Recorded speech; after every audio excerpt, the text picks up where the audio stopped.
ఆహాహో recipes. నేను మీ పరిమళ.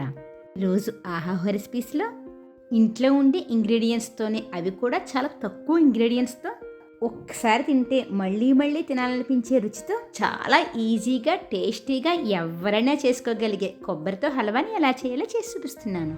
ముందుగా ఒక మీడియం సైజ్ కొబ్బరికాయని వెనకాల బ్రౌన్గా ఉండే పెచ్చు తీసేసి ఇలా ముక్కలుగా కట్ చేసుకోండి. ఇంచుమించు ఒక మీడియం సైజ్ కొబ్బరికాయకి ఇలా 1 కప్పు ముక్కలు అవుతాయి. వీటిని మిక్సీ జార్లో వేసుకుని నీళ్లు వేయకుండా ఇలా మెత్తటి పేస్ట్లా చేసుకోండి. ఇందులో మనం ఏ కప్పుతో అయితే కొబ్బరిని తీసుకున్నామో అదే కప్పుతో పాలు పోసుకుని మరొక్కసారి మెత్తగా గ్రైండ్ చేసుకోండి. చూడండి, ఇలా మెత్తగా ఉండాలి. ఇప్పుడు దళసరిగా ఉన్న కడాయిలో 1 టేబుల్ స్పూన్ బొంబాయి రవ్వ వేసుకుని మీడియం మంట మీద 2 నిమిషాలు వేయించుకోండి. నేను ఈ స్వీట్కి నెయ్యి వాడడం లేదు. మీకు కావాలంటే 1/2 టీ స్పూన్ నెయ్యి వేసుకుని బొంబాయి రవ్వ వేయించుకోండి. రవ్వ మరీ ఎక్కువ వేగాల్సిన అవసరం లేదు. మంచి సువాసన వచ్చేదాకా వేయించుకుంటే సరిపోతుంది. ఇప్పుడు ఒక్కసారి స్టవ్ ఆఫ్ చేసుకుని మనం మెత్తగా పేస్ట్ చేసుకున్న కొబ్బరిని వేసుకుని బాగా కలుపుకుని స్టవ్ ఆన్ చేసుకోండి. వంటల్లో ఎక్స్పీరియన్స్ ఉన్న వాళ్ళకైతే పర్వాలేదు. కొత్తగా వంట నేర్చుకునే వాళ్ళకి బొంబాయి రవ్వ ఉండకట్టే అవకాశం ఉంది. అందువల్ల ఇలా స్టవ్ ఆఫ్ చేసుకుని బాగా కలుపుకున్నాక స్టవ్ ఆన్ చేసుకోండి. ఉండకట్టే అవకాశమే ఉండదు. ఇప్పుడు స్టవ్ ఆన్ చేసుకుని మీడియం మంట మీద 5 నిమిషాల పాటు కలుపుకుంటూ ఉడికించుకోండి. కొబ్బరి పేస్ట్ 5 నిమిషాల్లో కొంచెం దగ్గర పడుతుంది. అప్పుడు మరొక కప్పు పాలు పోసుకుని 10 నిమిషాలు మీడియం మంట మీద ఉడికించుకోండి. ఈ రెసిపీకి మొత్తం మనకి 1/2 లీటర్ పాలు అవసరం అవుతాయి. ఇలా కొబ్బరి పేస్ట్ పాలతో ఉడకడం వల్ల ఈ స్వీట్ కోవా రుచి వచ్చి అచ్చం కలాకందలాగే ఉంటుంది. తప్పకుండా ట్రై చేయాల్సిన రెసిపీ ఇది.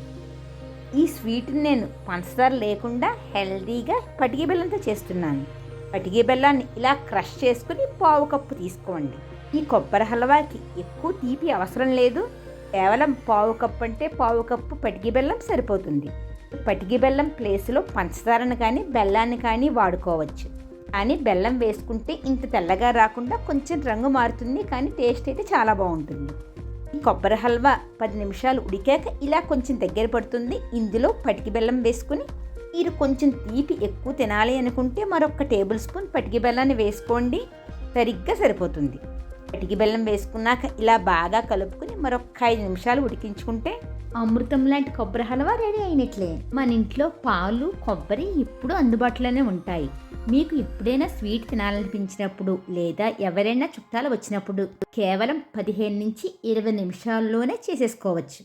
అది కూడా చాలా హెల్దీగా, నెయ్యి కానీ పంచదార కానీ వేయకుండా చాలా టేస్టీగా. పటికి బెల్లం వేసుకున్నాక మరొక 5 నిమిషాల పాటు మీడియం మంట మీద ఉడికించుకుంటే ఈ కొబ్బరి హల్వా ఇలా దగ్గర పడుతుంది. ఇందులో 1 చిటికెడు యాలకుల పొడి వేసుకోండి. ఇలాచీ ఫ్లేవర్ ఎక్కువైనా కూడా కొబ్బరి ఫ్లేవర్ తెలియదు. అందుకోసమని ఇలా చిటికెడు యాలకుల పొడి వేసుకోండి చాలు. మీరు నెయ్యి వేసుకోవాలి అనుకుంటే ఈ స్టేజ్లో 1 టేబుల్ స్పూన్ నెయ్యి వేసుకోండి.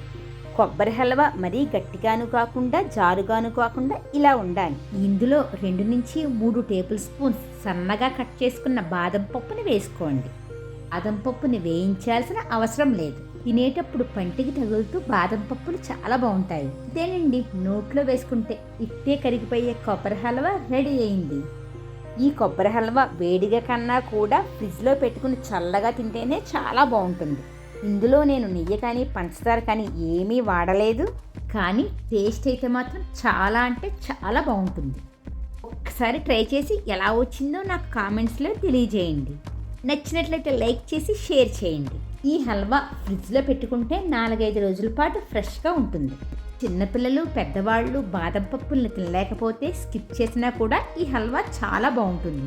ఆలస్యం చేయకుండా ట్రై చేసేయండి. మరెన్నో టేస్టీ అండ్ ఈజీ రెసిపీస్ కోసం ఆహాహో రెసిపీస్కి సబ్స్క్రైబ్ చేసి బెల్ ఐకాన్ని యాక్టివేట్ చేసుకోవడం మాత్రం మర్చిపోకండి. Thank you for watching.